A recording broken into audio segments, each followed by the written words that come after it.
Alright guys, we're going to do a quick video on how to replace these brake pads, just the pads she won't replaced, and hopefully the roads are fine, I believe so. If not, we'll come back and do them again, but she want the pads placed, so let's do this really quick and show you guys how I do it quick. Okay, the first thing you want to do is jack it up on the frame. Make sure you're on the frame or even there, but on the frame. That's where you want to be at. On the frame, I'm right there. Give you guys a reference. Let me zoom out. Over here. Go down. On the frame. Jacked up. Jack stand is a must as well. Just a small, cheap jack stand. You don't have to have anything fancy. As long as it do the job, that's where we located. Jack stand. A must-have for this job. A must-have. Just don't never rely on the jack. The lug nuts are 19 millimeter. I'll be using impact for the video purposes, but half-inch drive breaker bar will do the trick. Just so you can get a cheap one. Doesn't have to be a name brand. Something that'll give you leverage. Or you can just use the standard lug wrench that come with these vehicles. All these vehicles have a standard lug wrench, and where the spare is located, just can use that as well.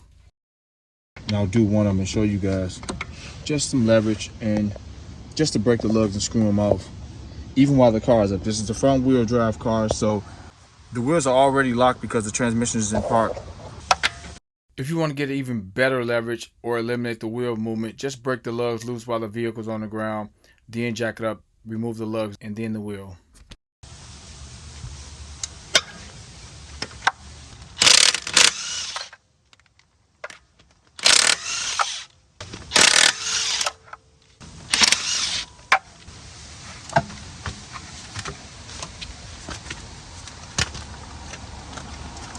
Just to make this easy, let me get in the vehicle and rotate the wheels around.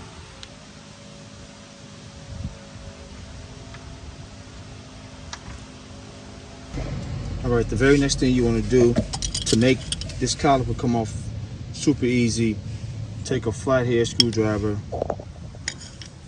put it within one of those slots,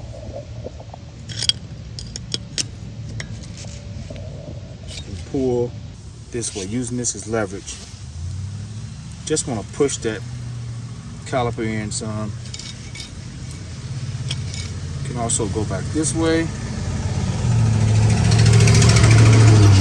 Not much, just a little bit. Up there. What we did, create that small space there. See that seam now? What we did was push the caliper piston back in. This caliper is just going to fall off now. So now we can remove the caliper itself. All right, next thing we're going to do is remove these caliper pins. 14 millimeter. You can use 3/8" drive, 14 millimeter. I'm going to use the big drive, 14 millimeter.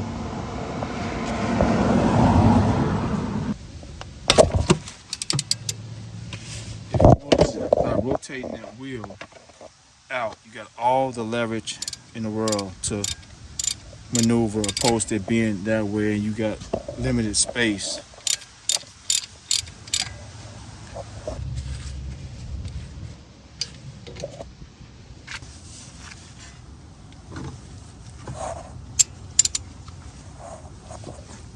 I'm not sure you guys seen what I just did, but I started loosening it and then I started back tightening. This comes from experience and me doing this, removing brakes since I was 13, 14 years old.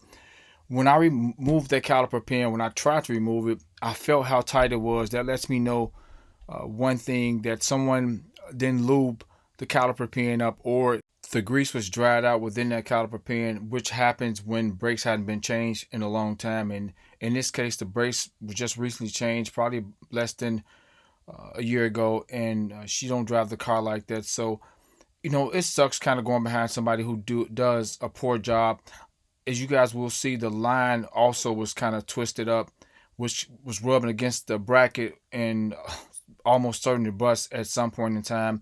And there was no retainer clips in the caliper, so the brake pads just fell out once I removed them. You guys will see that as well. So I'm just all about doing things correctly, and I'm passionate about this stuff. So, and safety and doing things correctly is all I know. That's all I know, and I've been doing it since I was 10 years old, and doing the very best that I can, making sure someone's safe if I'm called to do a job, or even in my case, doing my own work.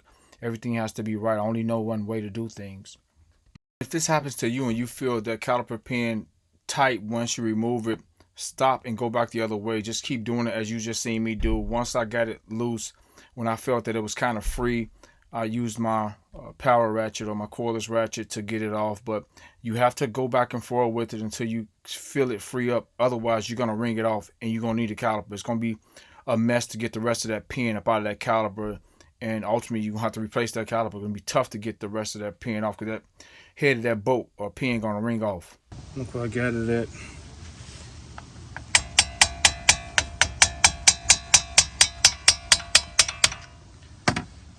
Same as here, bottom.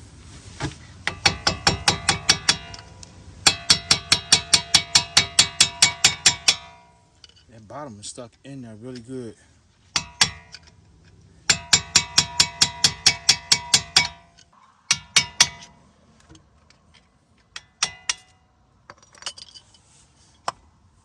Wow, look at it, it's dry, there's nothing on it.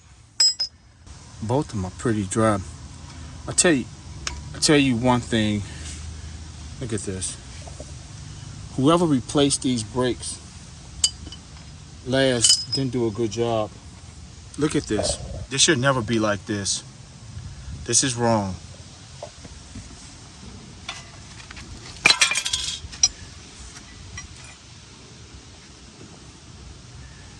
Look what's happening there. I gotta fix this. This is not right on so many levels. This is wrong. Let me show you guys why this is wrong. Whoever did this, look at this. Look what's happening to the brake line. Look at that. Eventually that's gonna slice through or rub through and you're gonna have a busted brake line here. Wow. So you have it braced here with the hook. You can use a wire tie or stretcher, even a coat hanger will work. I've used coat hangers a ton of times. That's gonna brace it up. I gotta fix this. I'll be back, guys. Let me fix this first and I'll finish this. One of the pads already fell off. The rotors look okay. The pads are actually all right as well. They're not bad. Seen worse. They're low, but not bad. So here's the 113mm bolt. It's actually missing the bolt. Let me show you all how it should go. This should go like so.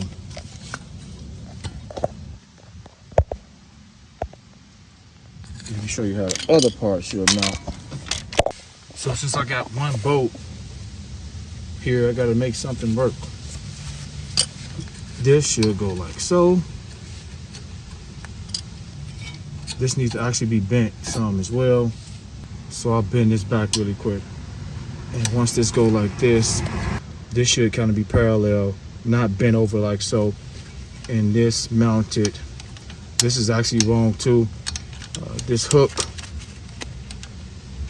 hook right here goes here, and this mounts on top of here. So this is wrong as well. Let me try to figure something out.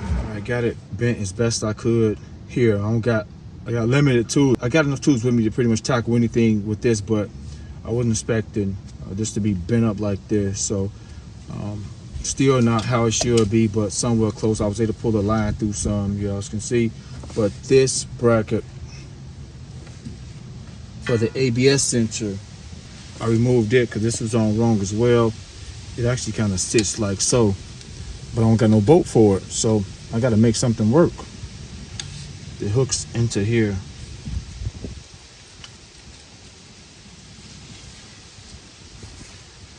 And it goes down there, so I gotta figure something out and just utilize this one bolt that I got. All right, let me figure something out. All right, got something to work that's much better than it was, and that's gonna work fine. We made it work. Now she don't have to worry about that bracket or brace sawing into that line or rubbing through that line and busting her brake line. She got the axle. This is axle grease. The axle boot. There's a slight small slit in it, so we gotta eventually place that axle. Yeah, that's done. So the next thing we want to do with the brakes, but we want to compress this caliper piston in. Use old cheap clamp. I bought this just to show you all. You can use a clamp, C clamp. It's just cheap C clamp, or in my case, I'll use these. Take one of the older pads.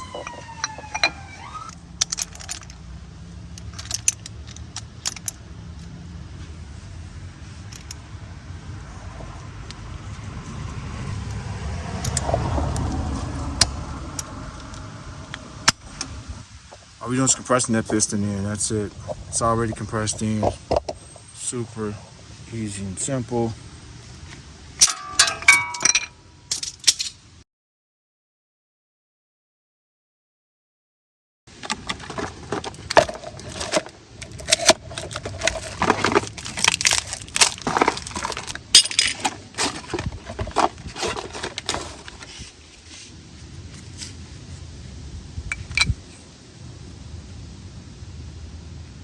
Same pad. Here's the model number. All right, guys, I have to go and find some hardware because someone left the hardware off here.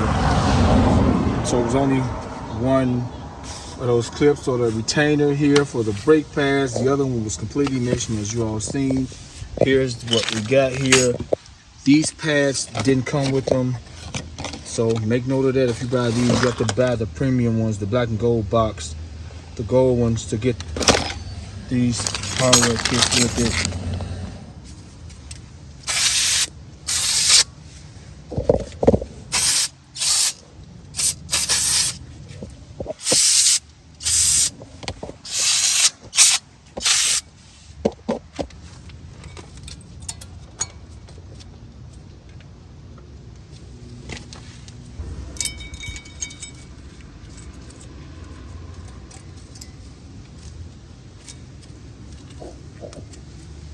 Gonna use some lithium grease, or you can use the brake grease, the packets. I'll show you guys what I'm talking about. So, here. And we can install one of these indicators on the rear brake pad.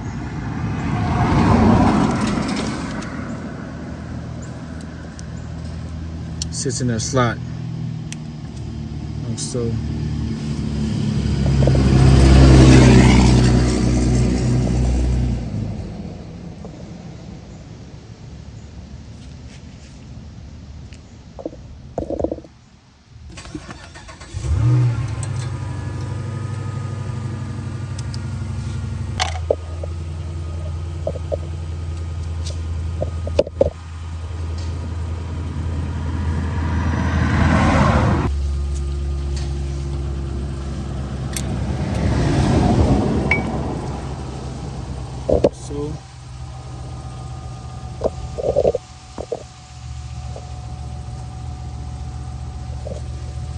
So I'll show that.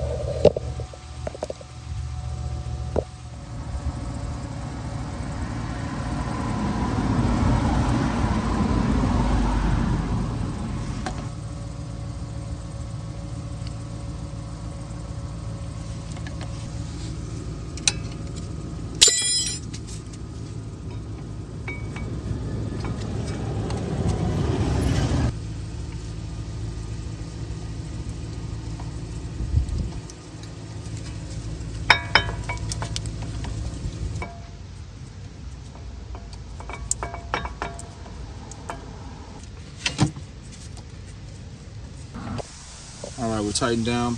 We want to torque these down to 32 foot-pounds.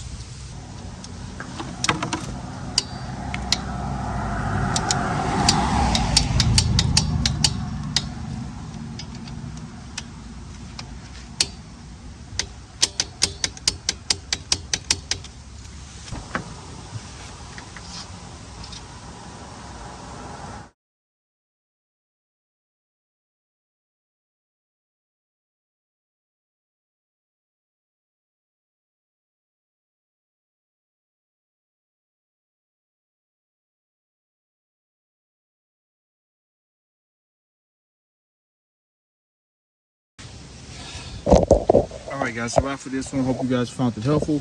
Thank you so much for watching. Terrence, I'm out.